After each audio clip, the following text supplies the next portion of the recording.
নমস্কার, জয় শ্রীকৃষ্ণ। আমি শঙ্কর মণ্ডল, আপনাদের সবাইকে স্বাগতম আমার ইউটিউব চ্যানেল ডেইলি উইথ শঙ্করে। নাও, কলকাতার রেপ কেসের ইম্প্যাক্ট পুরো দেশে এমন পড়েছে যে প্রেসিডেন্ট অফ ইন্ডিয়াকেও শেষ পর্যন্ত ওপেনলি বলতে হয়েছে।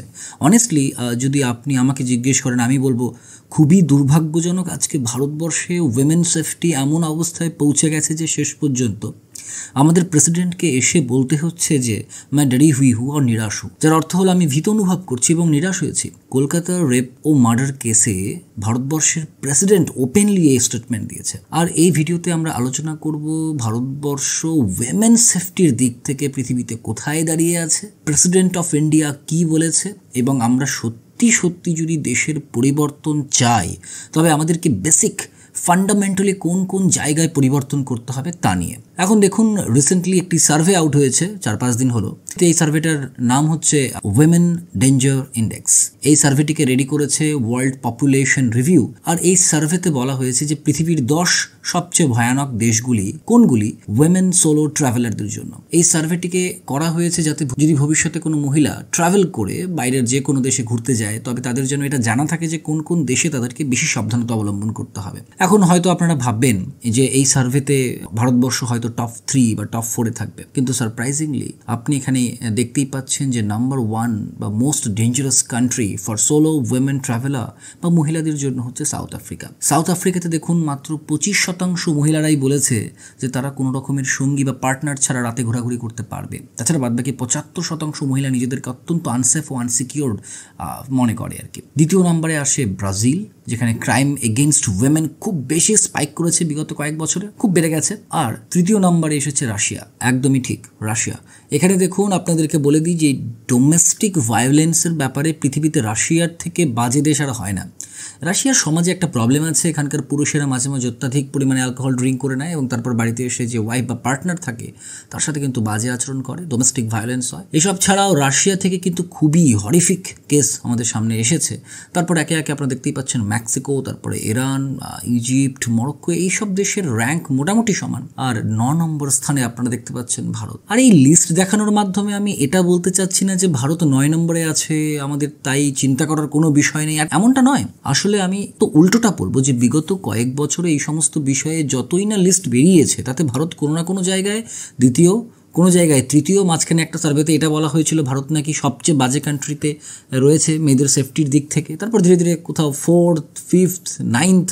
মোট কথা এই সমস্ত তালিকায় ভারতবর্ষ কিন্তু 1 থেকে 10-এর মধ্যেই থাকে। আর এর কারণ হচ্ছে প্রতিনিয়ত 2012-তে দিল্লিতে নির্ভয়া যে কেস আমাদের সামনে এসেছিল তখন থেকে এখনো পর্যন্ত আপনি যদি দেখেন তো এমন বহু রেপ কেস হয়েছে আমাদের দেশে, ভয় করিয়ে দেওয়ার মতো কাণ্ড সামনে এসছে। আর এসবের ফলে আমাদের প্রেসিডেন্টকেও শেষ পর্যন্ত এই স্টেটমেন্টটি ওপেনলি দিতে হয়েছে। আপনারা দেখতেই পাচ্ছেন এটি কিন্তু একটি খুবই গুরুত্বপূর্ণ আমার মতে statement from the president of India, যিনি নিজে একজন মহিলা। তিনি বলেছেন যে গ্রুসাম ইনসিডেন্ট হয়েছে রেপ এবং মার্ডারের ইন কলকাতা, যে সমস্ত দেশ একদম পুরোপুরি শকড হচ্ছে। আমি নিশ্চিত যে আপনারা কমেন্ট সেকশনে এই বিষয়ে প্রেসিডেন্ট অফ ইন্ডিয়ার সাথে একমত হবেন, কেননা এই কেসের যে ভয়াবহ বিবরণ আমাদের সামনে এসছে তা সত্যি রাক্ষস প্রবৃত্তির এবং দুর্ভাগ্যজনক। আমাদের সমাজে এমন কিছু জ্যান্ত পিশাচ আছে যারা একটা মহিলার সাথে এভাবে আচরণ করতে পারে।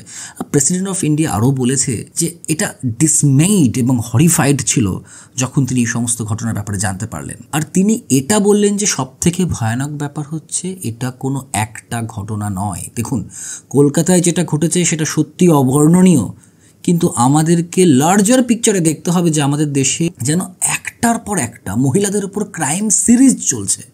এখন বর্তমানে বহু স্টুডেন্টস, ডক্টর এবং অন্যান্য ব্যক্তিরা আন্দোলন চালাচ্ছেন কলকাতায় তাদের নিজেদের জীবনের ঝুঁকি নিয়ে, কারণ পশ্চিমবঙ্গের রাজনৈতিক অবস্থা খুবই বাজে। শাসকবর্গ অপরাধীদেরকে শাস্তি না দিয়ে তাদেরকে বাঁচানোর চেষ্টা করছে। আর দেশের কাজ করতে গিয়ে শহীদ হয়ে যাওয়া মহিলা ডাক্তারের ন্যায়ের কথা তো আপনারা ছেড়েই দিন। আর ভারতবর্ষেও ঠিক একইভাবে সমস্ত জায়গাতে যে ক্রিমিনালরা রয়েছে তারা এরকম রেপ বলাৎকার করে দিব্যি ঘুরে বেড়াচ্ছে। একটা কঠিন সত্য জানবেন, যা বলতে গেলে হয়তো চোখে জল আসে। ও মাঝে মাঝে এই সমস্ত পাশবিক ক্রিয়ার ভিকটিম হয় আমাদের দেশের ছোট্ট ছোট্ট ফুটফুটে লিটল গার্লস ও বাচ্চারা। কোনো সিভিলাইজড সোসাইটি চাইবে না যে তার মাদের সাথে, বোনদের সাথে এমন কখনো জীবনে হোক। অ্যাজ এ নেশন আমাদের এর উপরে ঘৃণা করা উচিত, রাগ আসা উচিত। আর প্রেসিডেন্ট অফ ইন্ডিয়া বলেছেন যে তিনি নিজে অত্যন্ত রাগ অনুভব করছেন এই ঘটনাকে নিয়ে। আর প্রেসিডেন্ট অফ ইন্ডিয়া এই সমস্ত টেক্সটে কিন্তু দুবার দিল্লি নির্ভয়া কেসের উল্লেখ করেছেন।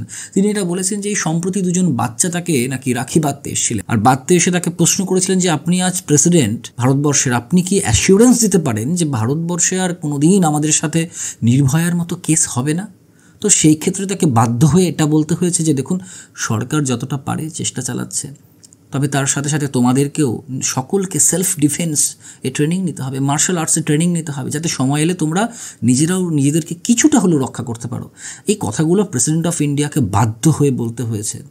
নির্ভয়া কেসের ব্যাপারে প্রেসিডেন্ট অফ ইন্ডিয়া আরও বলেছেন যে ডিসেম্বর 2012-তে আমরা এক ভয়ঙ্কর কেস দেখেছি, নির্ভয়া কেস, যেখানে একটি মেয়েকে চলন্ত বাসের মধ্যে ব্রুটালি রেপ করা হয়, শেষে তাকে মার্ডার করে ফেলা হয়। সেই নির্ভয়া কেসের যে হরিফিক ডিটেল আমাদের সামনে এসেছিল, তার সমস্ত দেশ তাতে প্রতিবাদে গর্জে উঠেছিল এবং মাস প্রোটেস্ট হয়েছিল সমস্ত দেশে। আর সেই সময় আমাদের এটাই লক্ষ্য ছিল যে এ দেশে আর এরকম কেস যেন দুবার না হয়। আমরা তার জন্য প্ল্যান করেছিলাম, বিভিন্ন স্ট্র্যাটেজি বানিয়েছিলাম, ল নিয়ে আসা হয়, কিন্তু এখনও টাস্ক কিন্তু আনফিনিশড রয়ে গেছে। দেখুন, সত্যি বলতে 2012 থেকে এখনো পর্যন্ত কোনো ব্যাপক পরিবর্তন উইমেন সেফটির দিক থেকে কিন্তু হয়নি। আর এই কথা প্রেসিডেন্ট অফ ইন্ডিয়া নিজেই স্বীকার করে বলেছেন যে in the 12 years since that tragedy in the national capital there have been countless tragedies of similar nature, though only a few drew nationwide attention. Even these were soon forgotten. আর এটাই দেখুন আমাদের দেশের সবচেয়ে বড় দুর্ভাগ্যের কথা যে এমন বহু ঘটনা হচ্ছে, তার জন্য প্রতিবাদ লড়াই আন্দোলন চলছে এবং কিছুদিন পরেই সেগুলোকে ভুলিয়ে দেওয়া হচ্ছে বা আমরা নিজেরা ভুলে যাচ্ছি। প্রেসিডেন্ট অফ ইন্ডিয়া নিজেই বলেছেন যে আমাদের দেশে একটা কালেকটিভ অ্যামনেসিয়া আছে। তার মানে হলো এই যে মানুষ এক সময় না সত্যি সত্যি ভুলে যায় যে কোনো মহিলার সাথে বা মেয়ের সাথে এমন একটা বাজে কাজ কোনোদিন হয়েছিল। আমাদের ওভারঅল এই বিষয়ে চেঞ্জ নিয়ে আসার প্রয়োজনীয়তা আছে। এখন হয়তো আপনারা প্রশ্ন করতে পারেন যে সেই পরিবর্তনটা আমরা কি করে নিয়ে আসবো, যে এবং আমাদের দেশে এই সমস্ত বিষয়ে যে আইন কানুন তৈরি হয়েছে তা কি অলরেডি খুব শক্তপোক্ত নয়? আর আমরা কি করতে পারি যাতে এই সমস্ত সিচুয়েশন ঠিক হয়? দেখুন, ভারতবর্ষের না আসল দুটি ফান্ডামেন্টাল সমস্যা আছে ল আর অর্ডার নিয়ে। সেগুলি হলো, প্রথমে আমাদের 1 নম্বর জুডিশিয়াল রিফর্ম চাই। আমাদের দেশের বিচার ব্যবস্থায় তাৎক্ষণিক শাস্তির বা তাৎক্ষণিক বিচারের ব্যবস্থা করা খুব প্রয়োজন। আমাদের দেশের জুডিশিয়ারি যেন সমস্ত কেসগুলোকে তাড়াতাড়ি শেষ করতে পারে তার দিকে ব্যবস্থা নিতে হবে। আমাদের এখানে দেখুন সমস্যা হচ্ছে এমন ধরনের কেস বহু বছর ধরে চলতে থাকে। আর মনে রাখবেন, এই জাস্টিস নিয়ে একটা অনেক পুরনো প্রবাদ রয়েছে, justice delayed is justice denied. এটি অনেক পুরনো প্রবাদ। আপনি যেখানে সঙ্গে সঙ্গে ন্যায় দিচ্ছেন না, যেইখানে জাস্টিস দিতে দেরি করে ফেলছেন, তার মানে আপনি কিন্তু জাস্টিসটা দিচ্ছেন না। আর সত্যি বলতে আমাদের দেশ এই দিক থেকে ইনফেমাস। এখানে এই রকমের কেস মাঝে মাঝে 10 বছর আর 15 বছর ধরে চলতে থাকে এবং এই সমস্ত কেসে আমাদের দেশের কনভিকশন রেট কিন্তু খুব কম। তার মানে হলো, ধরুন কোনো কেস শুরু হলো আর সবাই জানে ওই মহিলার সাথে এমন একটা বাজে কাজ করা হয়েছে, but in the end for lack of evidence, lack of proper evidence, অথবা আমাদের বিচার পদ্ধতি এতটাই লম্বা যে শেষ পর্যন্ত আমরা কাউকে দোষী সাব্যস্ত করতে পারি না। তো এর ফলে দেখুন হবে কি, যে ক্রিমিনাল মাইন্ডেড ব্যক্তি যারা রয়েছে তাদের মধ্যে কিন্তু এক ফোঁটাও ভয় আসবে না। কেন? 26/11 যে কাসাব, তাকে শাস্তি দিতে আমাদের 4 বছর লেগে গেল, এটা মানা যায়? আর দ্বিতীয়ত তার সাথে সাথে ভারতবর্ষের কিন্তু পুলিশ রিফর্মেরও বহু প্রয়োজন আছে। আর ভারতবর্ষে সত্যি বলতে এই ধরনের রিফর্ম নিয়ে আসা, বিশেষ করে পুলিশ রিফর্ম নিয়ে আসা কিন্তু খুব কঠিন কাজ। কেননা এই যে পুলিশ, এই সমস্ত হলো স্টেট সাবজেক্ট। তো এই ক্ষেত্রে সেন্ট্রাল গভর্নমেন্ট, রাজ্য সরকারকে শুধু প্রস্তাব দিতে পারে যে আমাদের এই সমস্ত রিফর্মগুলো, ইম্পর্টেন্ট রিফর্মগুলো আনতে হবে, আনা খুব প্রয়োজন। দেখুন, যতদিন না পর্যন্ত পুলিশের ভয় ক্রিমিনালদের মধ্যে আসছে এবং যতদিন না পর্যন্ত পুলিশ বিনা ঘুষ নিয়ে সৎ পথে ফ্রিলি কোনো রকমের কোনো প্রভাব ছাড়াই এই সমস্ত ব্যাপারে ডিল করতে পারবে এবং সঠিক এভিডেন্স ও যুক্তির সাথে দোষীদেরকে কোর্টে পৌঁছাতে পারবে, ততদিন কিন্তু এইসব হবে না। ততদিন পর্যন্ত এই সমস্ত ক্রিমিনালদের মনে ভয়টয় আসবে না।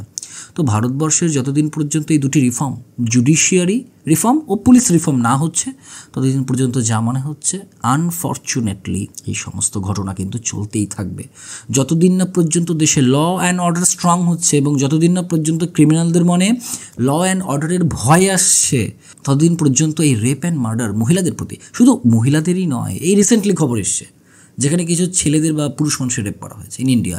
যদিও ভারতবর্ষে এই ধরনের কোনো নিয়ম নেই যে যদি কোনো পুরুষ মানুষের রেপ হয় সেক্ষেত্রে কী করা উচিত। তো যদি আমরা সত্যি সত্যি কোনো পরিবর্তন দেখতে চাই তবে এই সমস্ত নানা বিষয়ে আমাদের বহু পরিবর্তন করতে হবে। আর কমেন্ট সেকশনে আমি জানতে চাই যে আপনারা কী মনে করেন, আপনাদের কী মতামত যে ভারতবর্ষে মহিলাদের এই সমস্ত সেফটি নিয়ে আমরা কোন জিনিসটাতে মিস করে যাচ্ছি বা আমাদের প্রথমে কি কি করা উচিত, তা আপনারা অবশ্যই কমেন্ট সেকশনে জানাবেন। নমস্কার, ভালো থাকবেন, সুখে থাকবেন, জয় হিন্দ। দেখা হচ্ছে পরের ভিডিওতে।